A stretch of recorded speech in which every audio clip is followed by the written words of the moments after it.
They want to defend the country, but not necessarily be stationed around the world as a policeman. Talk to me about the Federal Reserve. The Federal Reserve.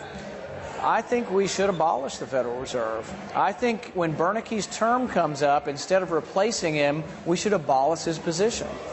And there have been some who have talked about there are different ways to have a good currency, either a backing with some kind of commodity, but another way, which isn't maybe the best way, but another way would be to simply to have a rule of what the money supply does and make it very predictable so people know what's going to happen, as opposed to lowering the interest rates to 0, raising the interest rates to 6%, lowering them again, raising them.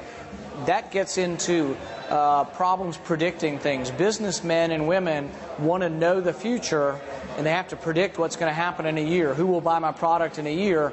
But if the money supply is doing this, they can't make good predictions for their business. Getting back to the whole idea of going to hell in a handbasket is the real reason why our country, I think, is in serious problems is because of our debt. We have an overwhelming debt now. Our debt next year will be 13% of our gross national product. This is the largest deficit we've had in our history. And it threatens to overwhelm us. A lot of foreign countries see this and realize this. You already have China beginning to buy gold. That's a big change. Throughout the 1990s, most European central banks sold their gold. Now you're seeing them start to reaccumulate gold. You see other countries, you see Russia talking about maybe there should be another world currency. When you see those things going on, we've been very lucky as a country because we've inflated and printed up currency. We've imported more than we've exported, so when we buy things from Russia or China, we send our dollars to them, but we export our inflation too.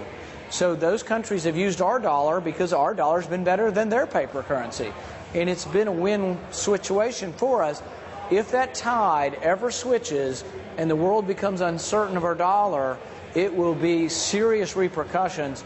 And I fear that because we've printed so many dollars to get out of this banking crisis that I think we're making the world more and more skittish about our currency.